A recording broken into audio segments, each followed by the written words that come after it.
Problem solving approach और inquiry method.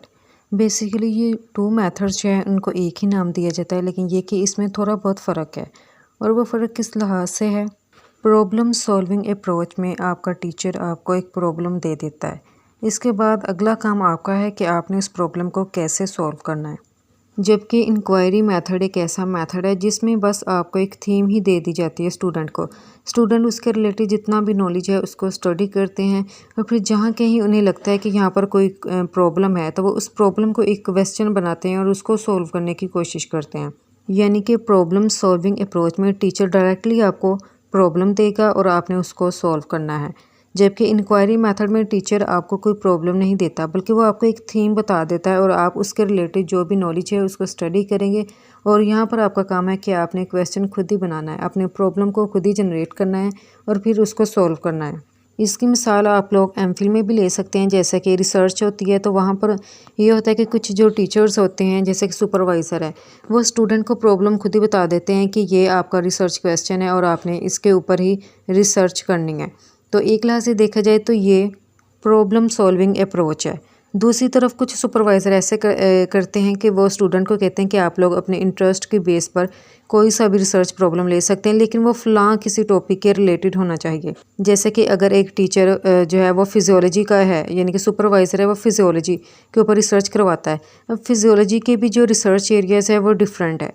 तो अगर वो अपने स्टूडेंट को ये कहेगा, एक पर्टिकुलर थीम बता देगा कि आप लोग फिजियोलॉजी में एंडोक्राइनोलॉजी के ऊपर आपने जो है अपनी जो रिसर्च प्रॉब्लम है, रिसर्च क्वेश्चन है, वो आपने जनरेट करना है, उसको आपने बनाना है। तो स्टूडेंट फिर एंडोक्राइनोलॉजी के रिलेटेड जितना भी नॉलेज है उसको स्टडी करेंगे और फिर जहाँ कहीं उन्हें लगेगा कि यहाँ पर कोई प्रॉब्लम है तो वो फिर उस प्रॉब्लम को, उस क्वेश्चन को जनरेट करते हैं और फिर उसको सॉल्व करने की कोशिश करते हैं। तो ये हुआ फिर inquiry method. Role of the teacher, यानी कि प्रॉब्लम सॉल्विंग अप्रोच में टीचर का क्या रोल है। यहाँ पर टीचर जो है स्टूडेंट को गाइड करता है, लेकिन ये कि एग्जैक्टली वो उनको कोई आंसर जो है वो प्रोवाइड नहीं करेगा। यानी कि टीचर यहाँ पर स्टूडेंट को सजेशंस भी देते हैं, फिर ये कि उनको बताते हैं कि उन्होंने प्रॉब्लम को कैसे सॉल्व करना है और प्रॉब्लम को सॉल्व करने के लिए जो डिफरेंट प्रॉब्लम सॉल्विंग स्ट्रेटजीज़ हैं उसके बारे में भी स्टूडेंट को बताते हैं। फिर इस तरह स्टूडेंट को वो टाइम देते हैं कि जो प्रॉब्लम है वो उसके रिलेटेड डेटा वगैरह को सर्च करे और उसको क्रिटिकली जो है उसके बारे में सोचें। सेकंड यहाँ पर हेडिंग है यूज़ ऑफ लर्निंग रिसोर्सेज। तो देखा जाए अब टीचर जो है उसने बच्चों को कोई प्रॉब्लम दी है या फिर स्टूडेंट ने कोई खुद प्रॉब्लम ले ली है और उस प्रॉब्लम को सॉल्व करना चाहते हैं। अब उनका काम जो है ज़्यादातर यह है कि उन्होंने ऑपरेटर्स वगैरह यूज़ करने हैं, इंस्ट्रूमेंट यूज़ करने हैं।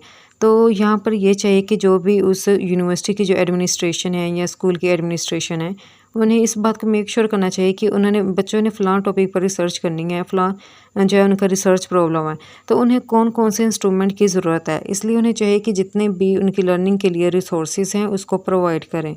सेकंड इसके अंदर एक और हेडिंग है, वो है मेथड ऑफ एवेल्यूएशन। जैसे कि हमारे यहाँ पर अक्सर ये देखा जाता है कि टीचर जो है बच्चों को किताब के जो 4 अल्फाज हैं सिर्फ वही पढ़ा देते हैं और बाद में वही चेक करते हैं।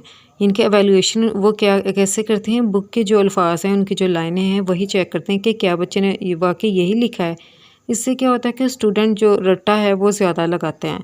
तो हमें इस चीज़ के ऊपर फोकस नहीं करना चाहिए कि स्टूडेंट रट्टा लगाएं, बल्कि हमें ये उन्हें कहना चाहिए कि उन्हें जो भी रिसोर्सेज अवेलेबल हों वो उससे भी रिसर्च कर सकते हैं और उसके रिलेटेड भी लिख सकते हैं।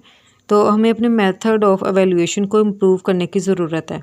तो इससे ज़्यादातर यही होगा कि स्टूडेंट रट्टा ज़्यादा लगाएंगे और वो इस बात के ऊपर फोकस नहीं करेंगे कि हमने इस चीज़ को प्रैक्टिकली भी परफॉर्म करना है। तो मेथड ऑफ एवेल्यूएशन का यही मतलब है कि जो टीचर्स हैं वो स्टूडेंट की नॉलेज को कैसे जज करें, यानी कि उनकी एवेल्यूएशन करनी है तो उसके लिए वो उनका पेपर लेंगे या फिर क्विज़ लेंगे या फिर क्लास के अंदर उनकी प्रेजेंटेशन लेंगे या फिर उनकी असाइनमेंट वगैरह लेंगे। तो टीचर को ये वाली जो बात है वो स्टूडेंट के पेरेंट्स को भी बताने की ज़रूरत है कि उनके जो बच्चे हैं वो स्कूल के अंदर क्या सीखेंगे। और फिर इस बात को भी मेक श्योर करने की ज़रूरत है कि अगर एक टीचर बच्चों से क्विज़ ले रहा है तो क्या क्विज़ उन चीज़ों को जज करने की कोशिश कर रहा है कि स्टूडेंट जो कुछ क्लास के अंदर सीखना चाह रहे हैं कि क्या वाकई उन्होंने उसको सीखा भी है या नहीं।